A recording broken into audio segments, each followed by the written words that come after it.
Welcome, traveler, to the ruins of Mycenae.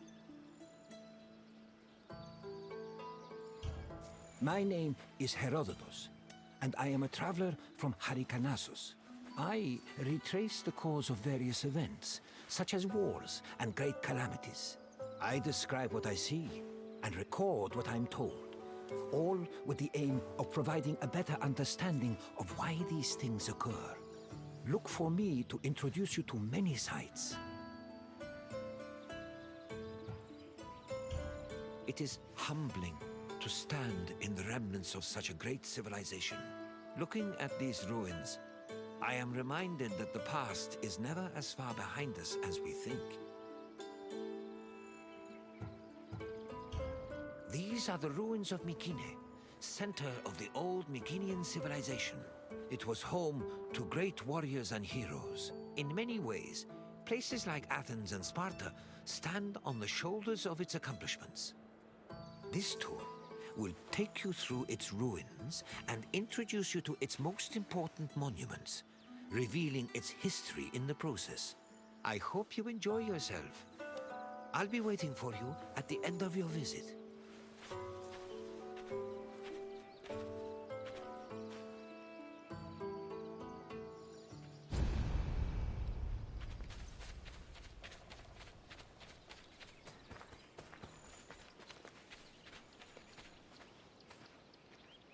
I will see you again soon, traveler.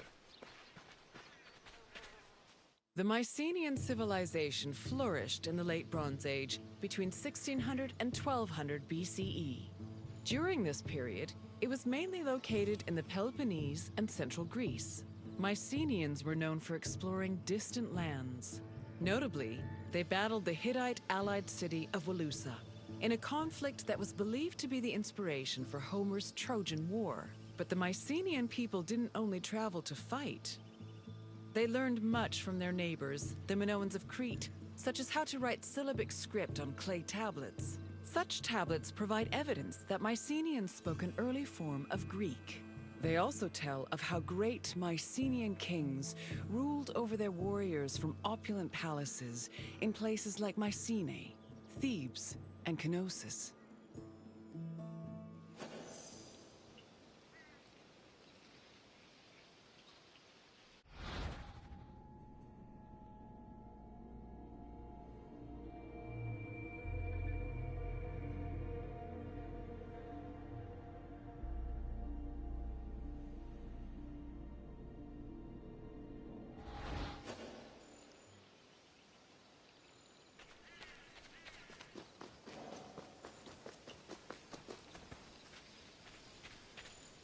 The entrance to Agamemnon's citadel, or the Lion Gate, is one of the most iconic monuments in Mycenae. It is impressive for both its height and for the intimidating rendering on its relief, which depicts two lions standing on either side of a column.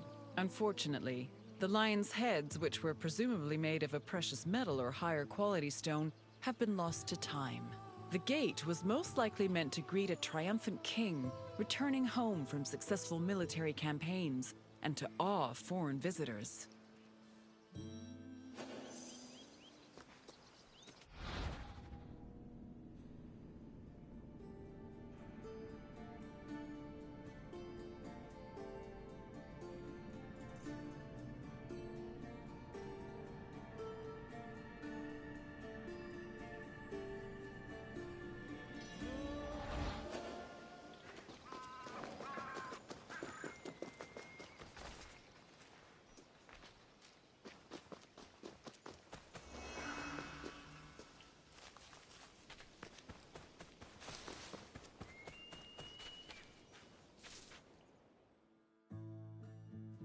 When these shafts were discovered by archaeologist Heinrich Schliemann in 1876, he believed the 6 gold-filled graves to be connected with the family of the great king Agamemnon, even going so far as to proclaim a gold mask he found within to be the death mask of Agamemnon.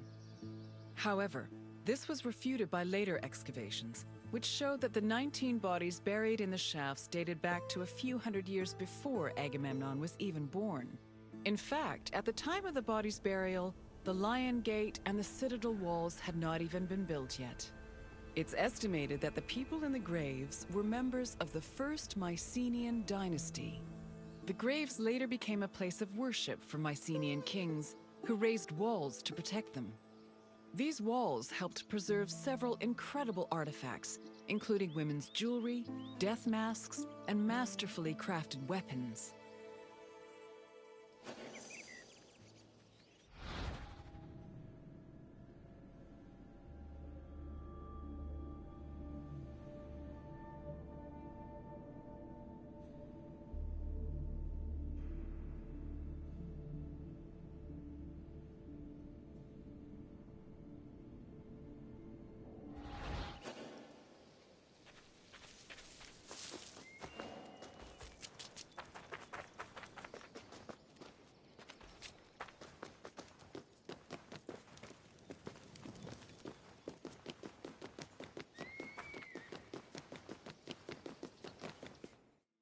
By 1250 BCE, Mycenae was at the height of its power, and its living quarters and workshops were numerous. Houses were built everywhere, from the top of the palace's hill near the king's residence, to the slopes and terraces within the walls, to the nearby hills outside the citadel.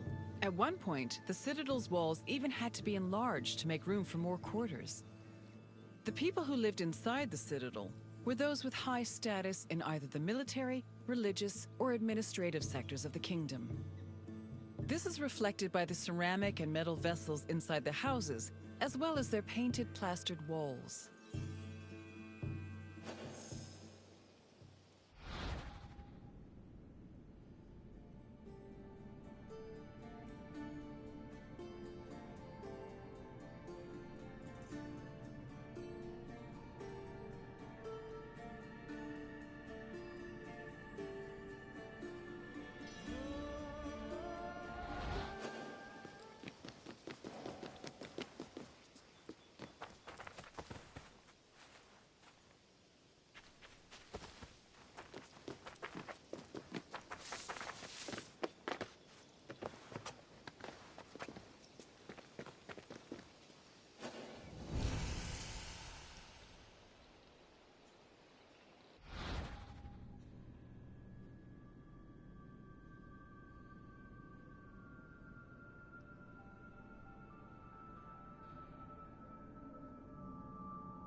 A traveler seeking an audience with the king would have first ascended a steep ramp from the Lion Gate to the citadel's summit. Here, they would have walked into the palatial complex through a grand entrance called the Propylon.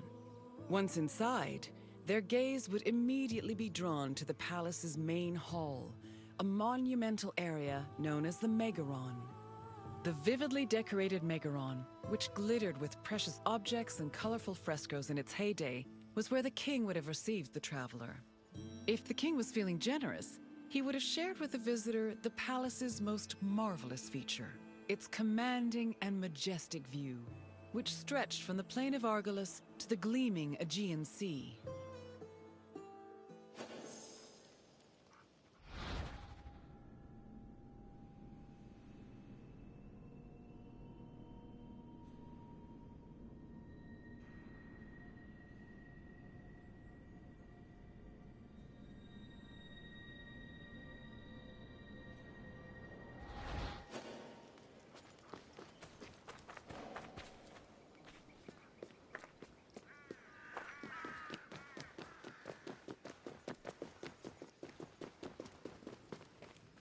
It was in this palace where a legendary Mycenaean king like Agamemnon would have held court. According to Homer and other poets, Agamemnon led the Greeks in the sack of Troy. Stories say that he was a fearsome warrior on par with Achilles, but also an overly ambitious and arrogant ruler. He sacrificed his own daughter, Iphigenia, to convince Artemis to grant his ship's passage to Troy. After conquering the city, he returned to Mycenae with mounds of riches, and a Trojan named Cassandra as his concubine.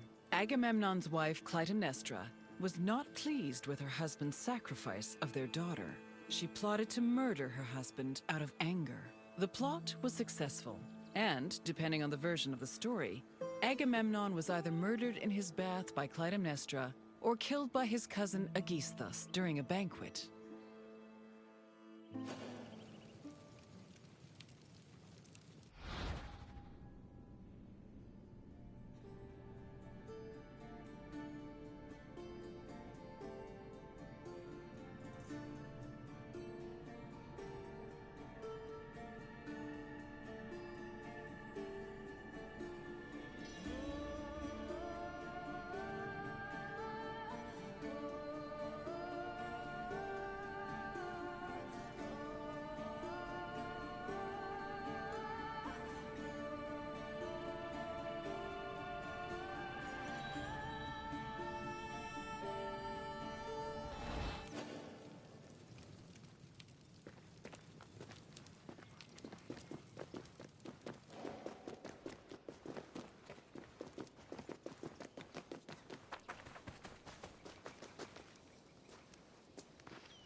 You've completed the tour.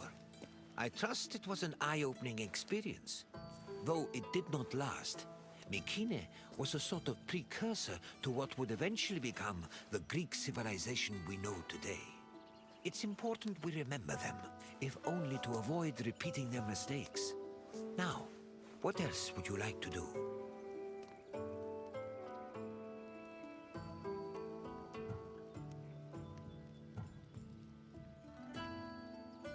Then let's begin. First, I have quite a simple question. Which ancient city may have been the inspiration for Homer's depiction of Troy?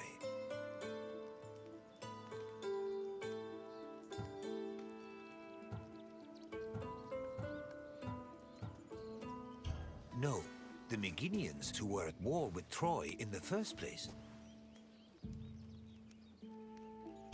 Yes, the Mycenaeans' conflict with the city of Wilusa allegedly inspired Homer's Trojan War. Now, for the second question. Agamemnon sacrificed his daughter Iphigenia to convince which god to allow him to proceed to Troy?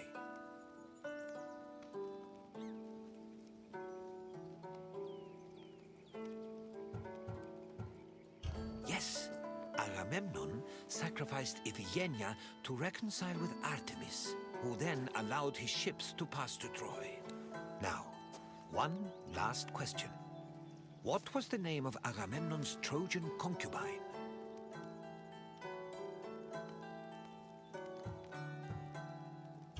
Correct. Following the sack of Troy, Agamemnon sailed home with the Trojan prophetess named Cassandra. You've studied the ruins well, traveler.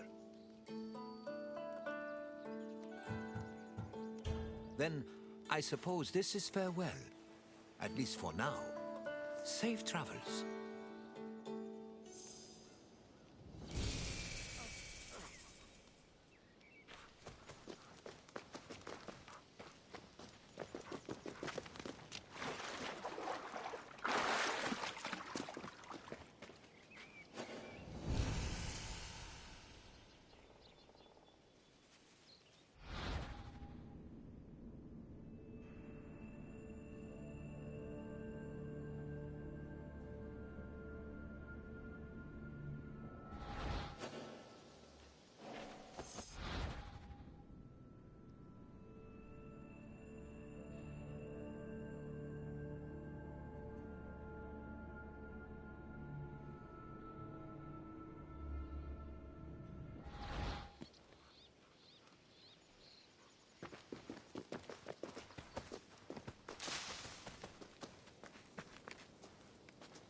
You've completed the tour. I trust it was an eye-opening experience. Though it did not last, Mycenae was a sort of precursor to what would eventually become. It's important we remember that. Now, what else would you like to do?